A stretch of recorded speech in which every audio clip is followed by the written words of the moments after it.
What's going on, everybody? It's Mike Patton. I am the host of Touring the AFC South, and on this episode, we're going to be talking some Jacksonville Jaguars. Now, we're not really going to be talking a lot about maybe the team, but a lot of the things maybe going around the team to go along with maybe just a little bit about the team. But, I wanted to bring somebody on that definitely has a pulse of the team, is actually around the team, gets to ask them a few questions, and kind of just see everything going on.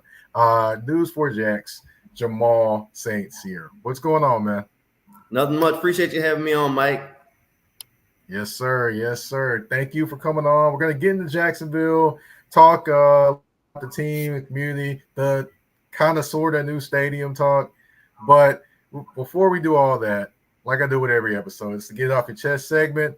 And, it could be football, basketball, anything that is on my mind. But this episode, we're going to talk about the number one pick in the 2024 NFL draft. That would be the Chicago Bears quarterback, Caleb Williams. Now, going into last season, everyone had him as the shoe-in and being the number one overall pick. And then as the season went on, it's like people tried to find holes into why he shouldn't be the number one pick. They talked about his emotions, sitting in the stands and, kind of being upset about a game, which, you would want a quarterback to want to win that bad, wouldn't you? But then you have the talking about the fingernails and painting his fingernails, and it's a pink case of a phone, and people linking these things to why he can't be successful. To be honest, I just wonder about some of the people even saying these things. To be honest, his fingernails have nothing to do with how he plays quarterback. The only thing they would have to do with him playing quarterback is if they're maybe too long, scraping the football when he's throwing.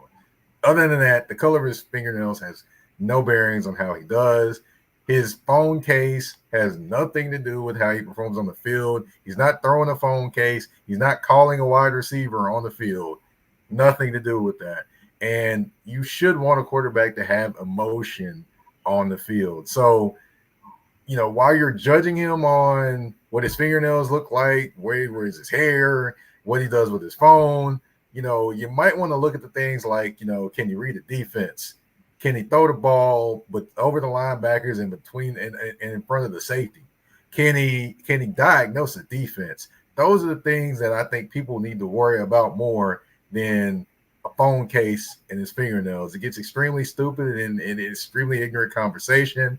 And quite frankly, it speaks more to the insecurities of the people actually bringing those things up more than it does to Caleb Williams. Jamal, you got any thoughts on that one, man? Look, I don't think you're wrong. It kind of reminds me of like when Allen Iverson was a guy and everybody wanted to talk about how his hair was or how he was dressing or the tattoos rather than the fact that he was just a hooper at the end of the day. I mean, I got to watch Caleb train a little bit because he was prepping for the draft down here in Jacksonville. So, look, the guy can straight up sling the football. You can talk about whatever else you want to talk about him. We'll see what happens in the NFL, but he can spin it. And, I mean, like I said, I got to watch him for like a day while he was down here training. And, I mean, he's got a nice football that he throws. And I think he'll do good in Chicago. They didn't put some weapons around him, so that Bears offense is going to be fun. I might be running with that one a little bit on Madden and just have some fun with it. Yeah, man, definitely a squad that can do some damage for sure in the NFC North and on video games here and far. But yeah, that is the get off your chest segment for this episode. And Jamal, if you don't mind, I want to get the people to get to know you since you haven't. This is your first appearance on the show, so it is, yeah. How long have you been in Jacksonville, running things, doing sports, making a name for yourself there? I've been in Jacksonville like 5 years now. Yeah, this is going to be – I got here in 2019, so this is going to be my 5th season. If I'm counting that right. Yeah, that's right. So, seen a little bit of everything. I mean, I know the Jaguars have a long history, and I've kind of tried to get there and get the pulse of that fan base as much as possible. Jaguars Twitter is its own beast, so they have definitely educated me on a lot of the things in history maybe that I didn't know. I grew up in New Orleans, so my earliest memory of the Jaguars was the River City relay play. I know you've seen this highlight before as like the Saints running it, pitching it around. They score the touchdown, and then John Carney misses the extra point. I remember the missed extra point vividly. So that is my earliest Jaguars memory, and I was on the wrong side of it. So now I cover the other team, Wow. The circle of life, right? That's it. The circle of life. Yeah, man. It's so since you've been there and you kind of talked about Jacksonville and the fans educating you and Jaguars Twitter being a beast of its own, what are some of the craziness that you've kind of been able to see since you've been there? Oh man, look, the wildest thing that I've seen. I mean, the playoff run was crazy, but Minshew Mania was like its own beast, man.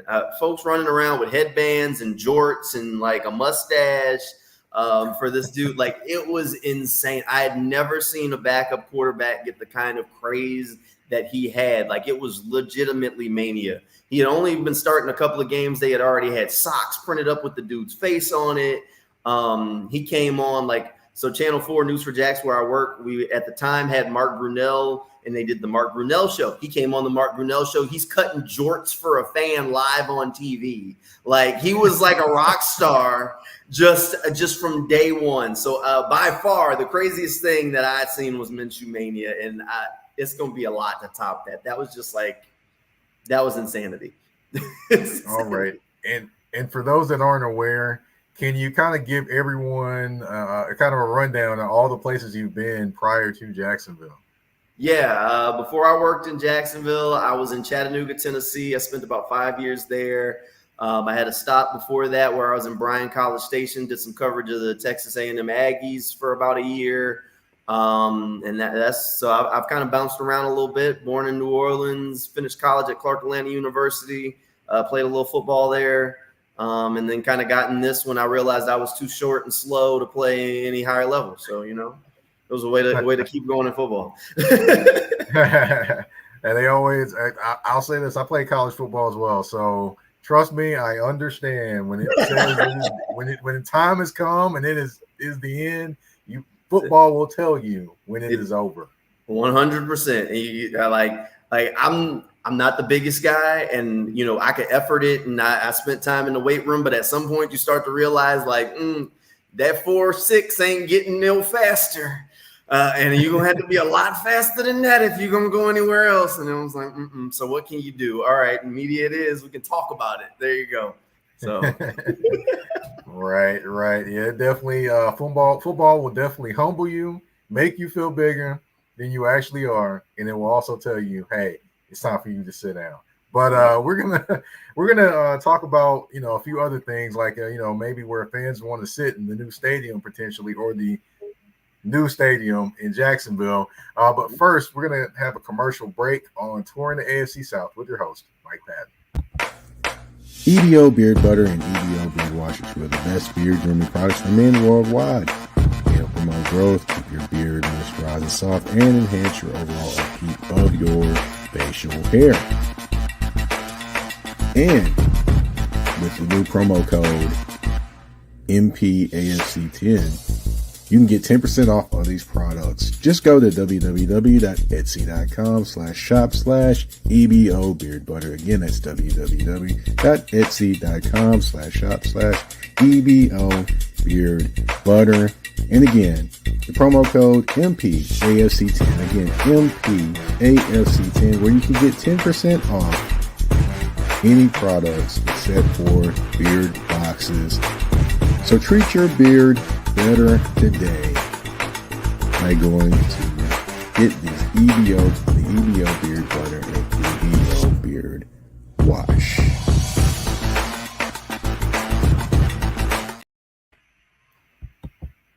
Shout out to EBO Beard Butter being a sponsor of the show. 10% off on everything but, of course, the beard boxes with the promo code MPAFC10.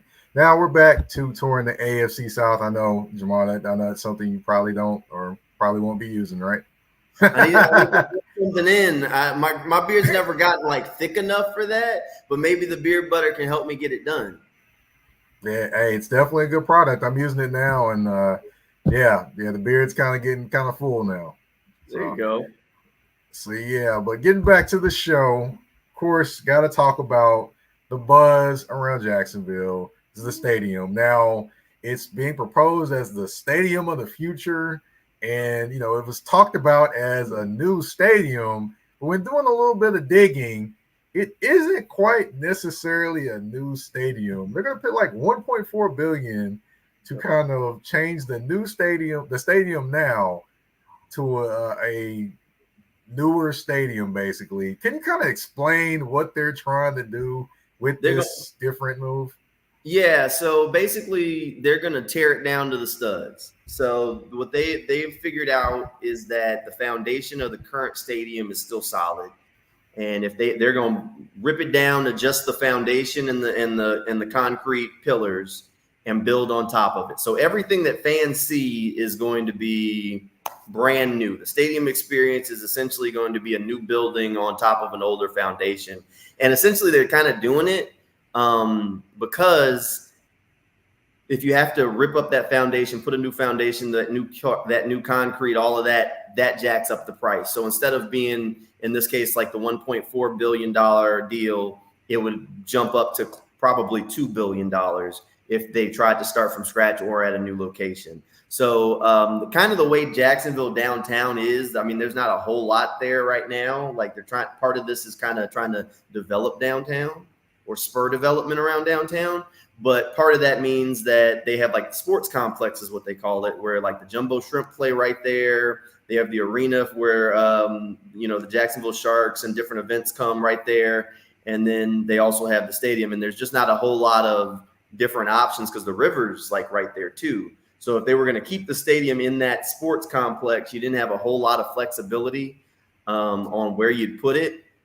And they figured this was a way to kind of save some money because Jacksonville is in a little bit of a different situation than maybe like the Titans are there in Tennessee trying to get the stadium paid for. Mm-hmm. Yeah, I just found that very interesting. You said the two numbers there. You said 2 billion and 1.4 or over 2 billion. That's maybe a difference. I mean, at its lowest, it'll be a difference of maybe 600,000. Mm-hmm. And another difference, it'll be maybe if it was like 2.2, it'd be 800,000. Mm-hmm. So in my opinion, why not go ahead and just build a new stadium if you're going to spend that much money? Well, realistic. So here's the other part of it is that the new facility is really costing 1.2. The number that gets it up to 1.4 is technically a part of the old like lease agreement. Like the city hadn't been doing the upkeep on the stadium that's currently there that they needed to do. And they kind of wrapped it all into this deal. So that got the number, like gross number, up to 1.4. But in other instances, I think the number came out right after the Jaguars and the city kind of shook hands, and now they're bringing it to the city council that still has to approve it. But the Jacksonville's going to be on the hook for, if I'm not mistaken, one of the top 5 most paid for like dollars for a stadium deal by a city in the country's history.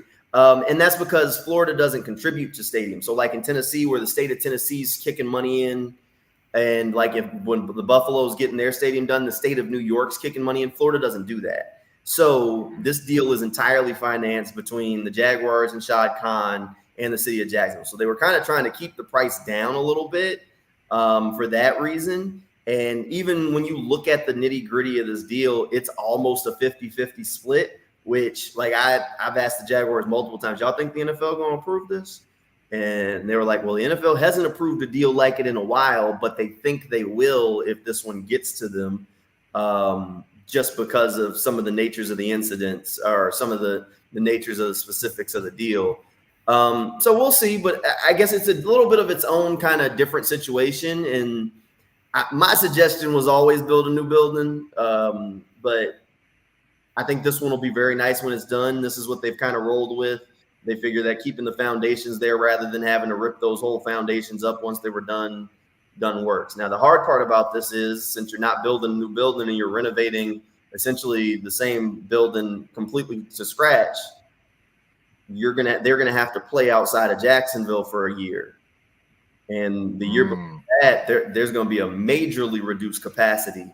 So I think if the deal gets approved next season, there's a bump down to like 60,000 fans. The year after that in 2026, 2025 is this first bump down. 2025 is down to like 60,000. 2026 is down to like 40,000. Wow. And then, it's a major bump down. It's like 45,600 or something like that in 2025, 2020 or 2026. 2027, they're out of Jacksonville. They're playing games either in Gainesville or Orlando. And then 2028, the new building would be built and open. So that's the hard part of it. And that's been one of the things is like, oh, if y'all want to renovate this building, where does the team play during the renovation? Because they're ripping the whole thing out and putting a roof on it. And Jacksonville doesn't have a major college stadium here in town. So it was, well, do they pay and renovate another stadium here in town so that way it can house them? Do they build something, or do they make fans take the drive to Orlando or Gainesville? And as of right now, which they've said they've narrowed it down to the two locations, it's going to be Orlando or Gainesville for at least for that 1 year, according to the plan, if the city council approves it. Gotcha. Yeah, it would have been nice if they played it Bethune-Cookman, maybe one game. No, I know. I don't know if the stadium's not big enough. I wanted them at Daytona International Speedway. That was my vote. It's right off the highway from Jacksonville, so I'm all highway the whole way. And if you're going to play your game somewhere random outside of your home city, play them in a place where it's like an experience that there's not football games of that capacity normally. Hold it at the Speedway. You can make it a whole tailgating thing because they already got the built-in, like they're built for tailgating. So you just invite fans to bring like RVs or make it a whole day out of it, as opposed to going to like Gainesville, where you got a lot of FSU fans here in Jacksonville that's not going to like going to Gainesville. And with all the like moving talk that's always spiraled around, folks not really going to be amped up to be making the drive to Orlando every Sunday either. So right. I was a Daytona guy. I was hoping, but the Speedway needed would have to have made some improvements along the way in order to house a full season of football, like locker rooms and things like that. And I guess it didn't materialize. So it's either Orlando or Gainesville. Well, that's going to be interesting when that happens. So, definitely want to ask as well, as far as these stadium, enhancements, things like that, what is the community kind of talking about in regards to that, the Jacksonville community? I mean, stadium payments are always like one of those sore subjects with a lot of folks. People that support the team are like, look, get it done, do what you got to do, because re-up in the stadium means re-up in the lease, which keeps the team in Jacksonville. And then there's the other side of the coin where there are people that, you shouldn't spend city money on a facility of this nature. You should use it for something else around town. So it's kind of that double-edged coin. A lot of people that kind of look at it, and I think the way I've kind of tried to explain it to folks is this isn't like an all or nothing kind of investment for Jacksonville. This is the city owns the stadium as it is. Mm-hmm. And as of right now, Jacksonville has the Gator Bowl and the Florida-Georgia game. If they want to keep those things, the stadium has to be renovated anyway. So right now, you have a billionaire who just happens to be willing to split the cost 50-50 with you to make it really nice. So if you say, okay, we don't want to do it for the Jaguars, we're just not going to do the deal. Okay, well, the city then has to decide, well, do you want to keep the Florida-Georgia game and do you want to keep the Gator Bowl? Because if you want to keep both of those games, the facility still has to be renovated.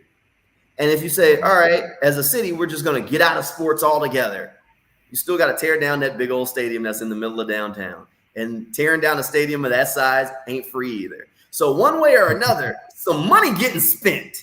And I keep trying, like, that's the biggest thing that I've tried to impress on people is that one way or another, there is a bill that somebody fitting to pay. And the city of Jacksonville is going to foot it. Well, just it happens right now, you got a billionaire who's willing to make it a really nice building that's smack dab in the middle of downtown that people that live in Jacksonville know there's nothing around it in downtown. And part of this is to try and spur the development of downtown. Like Shad Khan, he gets a bad rap since the Jaguars haven't won a ton since he bought the team. But for better or worse, he believes in Jacksonville and wants to help that development of downtown, not just because he's completely benevolent, but he thinks he can make some money out of it, which is great. He's already building a Four Seasons right there downtown, and right, that's fantastic. But the question I keep asking is, who's staying at the Four Seasons when there's nothing around it? So right. it's basically Four Seasons stadium. There's no food right there, and nothing to do. The arena's there, baseball grounds are there. So now you put this big shiny new stadium. The idea is that there's going to be more development around it. Shad Khan's already committed as a part of this deal is committing to do another $100 million development right there on the street next to the Four Seasons to kind of help continue to push that development forward. So part of this, at least the original pitch, is like, this is not just a stadium deal. This is a downtown development deal. And the city of Jacksonville has struggled to figure out how to develop downtown. I mean, I guess ever, since it's not really developed now. So there hasn't been a solution. And right now you just happen to have a billionaire who's willing to spend his money to develop it to make sure there's something around his stadium.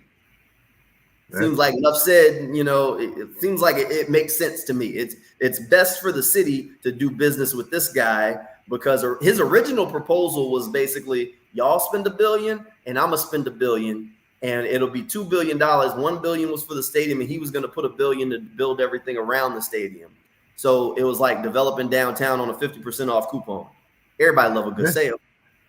Yep. Can't beat that. So we'll see ultimately like what downtown looks like, but I mean, you got a guy who's willing to split the bill with the city. So I think a lot of people are kind of coming around on it to see that like this is actually a really good deal for the city. This is probably better than a lot of people expected it to be. And you got a guy who's spending money to develop downtown and put things down there that ultimately will benefit the city if it all works out. Yeah, definitely. Yeah, I was going to ask you about the developments around it, but yeah, that's what I wanted to know. Definitely the area. He's trying to basically make the area the it spot in Jacksonville is what it sounds like. Yeah, I mean that's what he's trying to do because right now, like downtown is like it's dead. There's nothing there. I mean, like I said, there's the sports complex, but there's not like if you want to go eat around it, there's not options. So like he's building this hotel for the Four Seasons. And there's not a whole lot next to it. That's why, if you listen to the Jaguars as they talk about the stadium of the future, as they've done, which is the strangest name, but that's just what they roll with. But if you listen to them talk about it, like Mark Lampin has been very specific to say multiple times, this is a Super Bowl ready stadium, but Jacksonville's not a Super Bowl ready city because there's not enough hotel rooms for it. There's not enough stuff downtown to really support it right now, but the idea is to get the stadium and then try and get the ball rolling on that as it brings in some bigger concerts that ultimately benefits everybody, even if you don't necessarily like sports. A lot of people like Taylor Swift. If Taylor Swift came to Jacksonville, I think there'd be some happy folks. Yeah, that's true. We're going to get into, of course we talked about the team, but in terms of the stadium, but we do have to talk about the team. Of course, I do have one more commercial break I do have to take. Then we'll be right back to talk about Jacksonville, the team, because I'm pretty sure there's some interesting thoughts down there in Jacksonville. We're going to get into that and more on Touring the AFC South after this commercial break. A shift. A shift is something that happens and changes the dynamics. And that's what happened when Garrett Logistics was born. After 10 years as a sales pro in the logistics world of sporting goods, John Garrett decided to pivot to the world of freight and start a brokerage. So you're saying to yourself, why trust Garrett Logistics? Well, Garrett Logistics helps shippers improve overall workflow, along with increased on-time pickup and delivery percentages. Last-minute loads, multi-drop pickups, and more are part of the services with Garrett Logistics. They're available Monday through Friday, 7 a.m. to 6 p.m., and Saturday, 8 a.m. to 12 p.m., all times Central Standard Time. So give them a ring at 615-400-8484. That's 615-400-8484, or you can email them at john@garrettlogistics.co or visit their website at garrettlogistics.co. Garrett Logistics, where the motto is, it's not just freight to us, it's your business.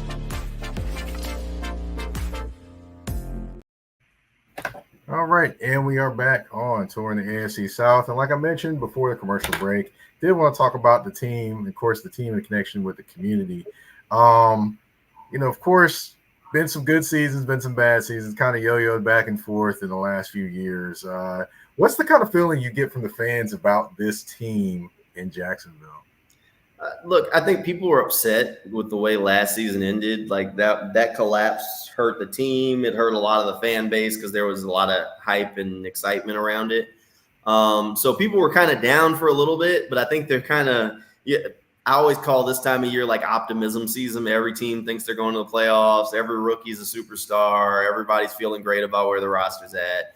And that's kind of seeping in. So everybody's kind of starting to feel a little bit better, getting more excited for what's coming up. Look, the Jaguars, for the better part, this is the 30th year anniversary of the team too. So for the better part of 30 years, they've been bad.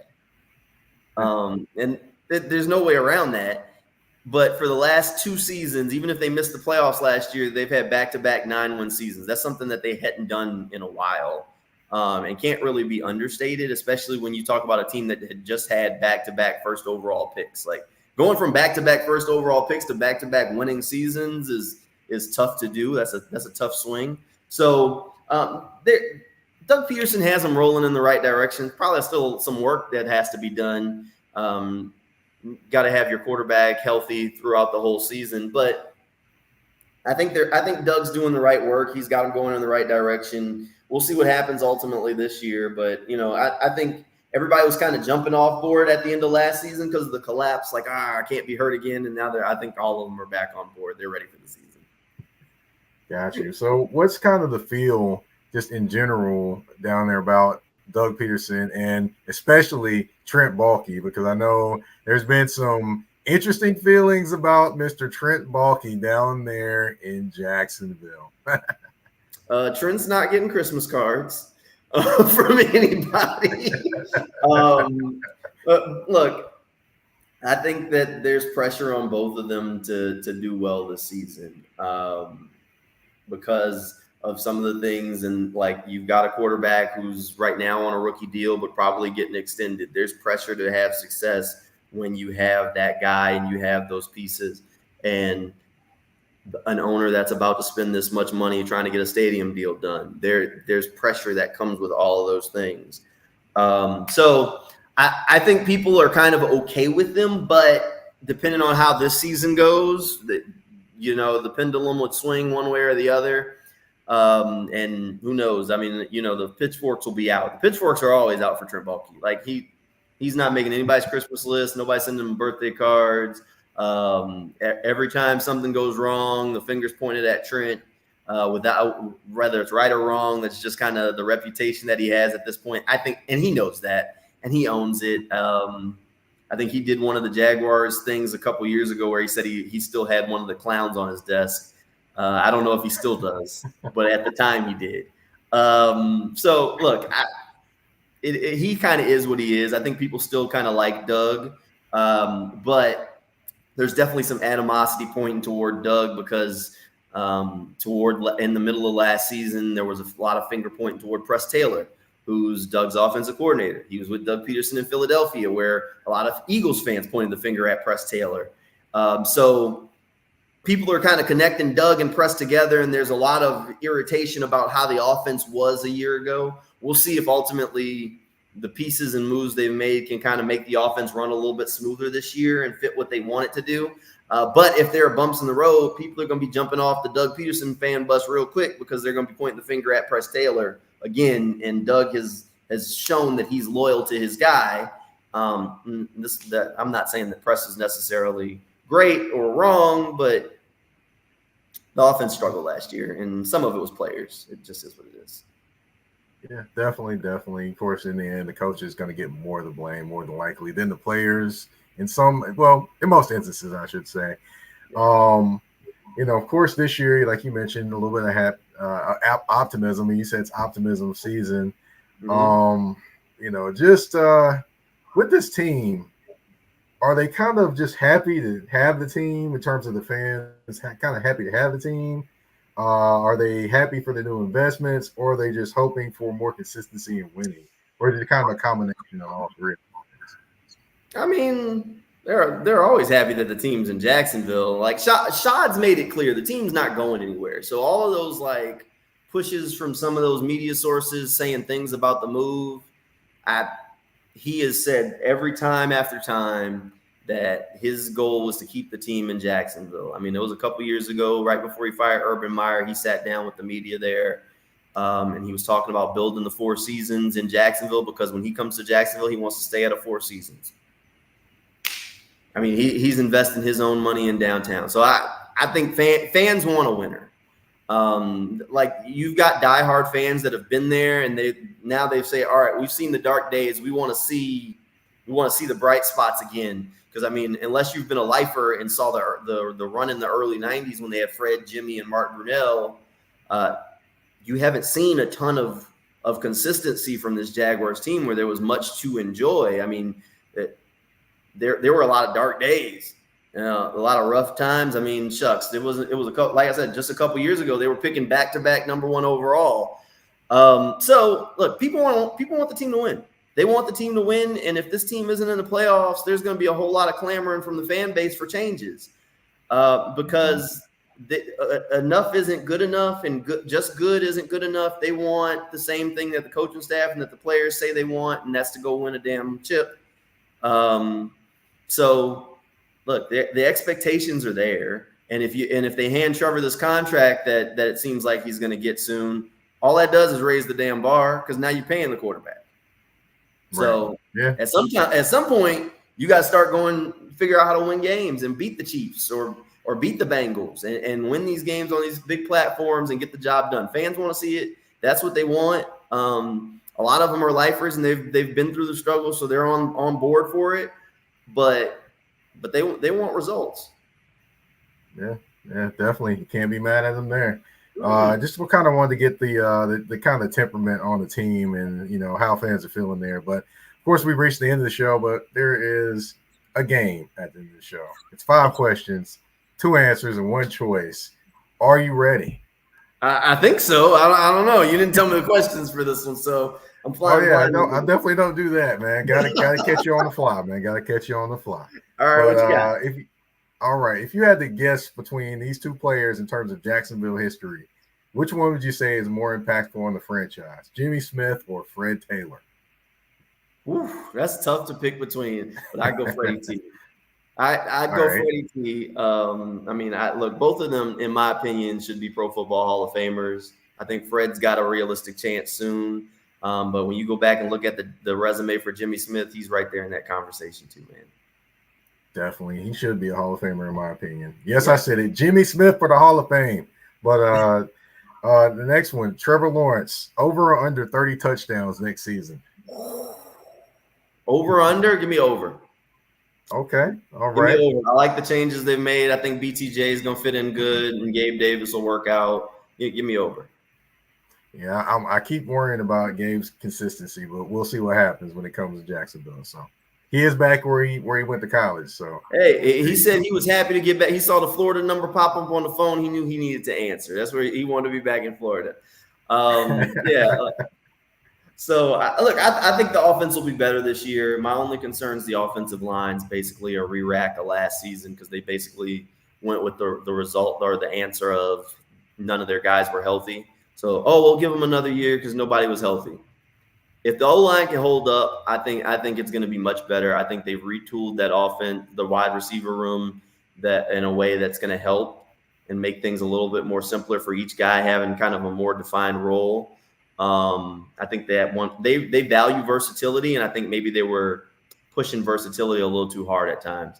So I think having BTJ, having Gabe Davis, who are field stretchers, to allow Christian Kirk to open up stuff on me, I think that's going to help.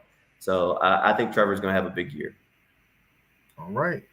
Now, these 2 events, I did do a little bit of my homework here, and I know you did these 2 events, the Sugar Bowl or the NCAA tournament. Which one would you say is the best one to cover? Sugar Bowl or NCAA tournament? Give me Sugar Bowl. Okay. Give me Sugar Bowl. NCAA tournament's fun though, but I went in Iowa. I went in Iowa. So yeah, I went to the tournament and was covering one of the rounds in Iowa. I'd rather go to New Orleans. Sugar Bowl's in New Orleans. There you go. All right. Next one, OTAs or training camp? Which one are the best to cover for you? Ooh, training camp.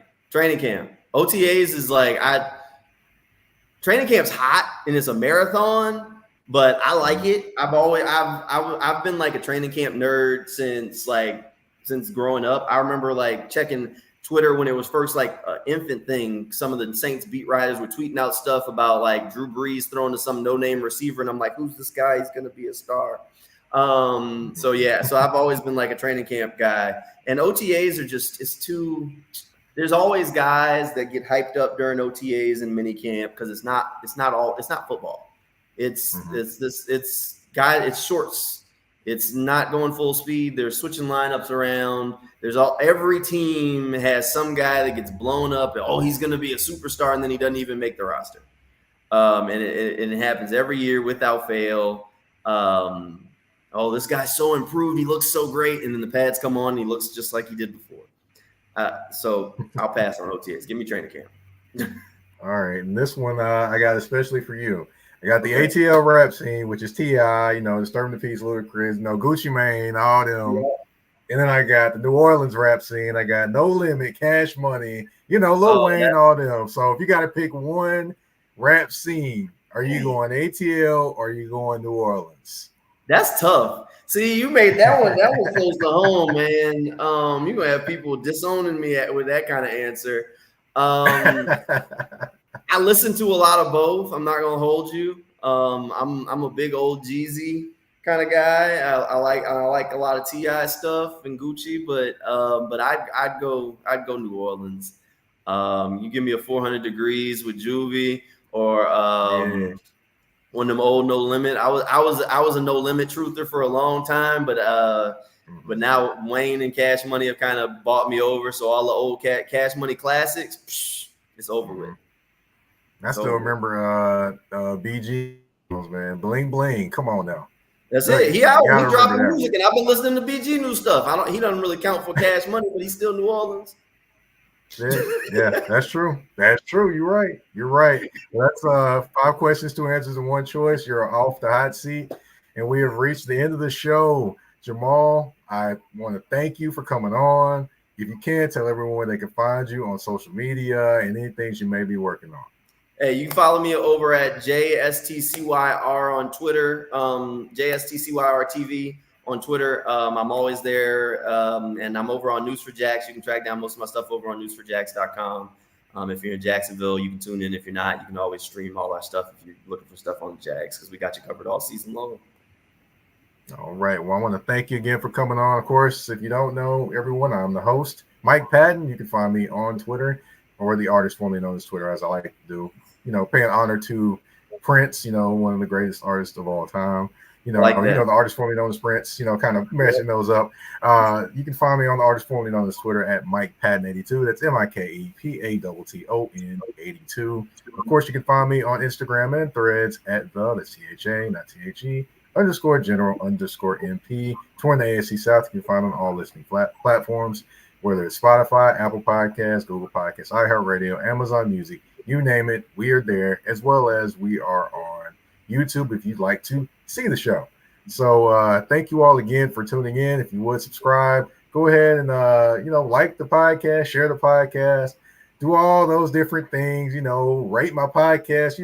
We're trying to get it in more homes and places. So thank you, everyone, again, for tuning in to this episode of Touring the AFC South. We're out. Peace.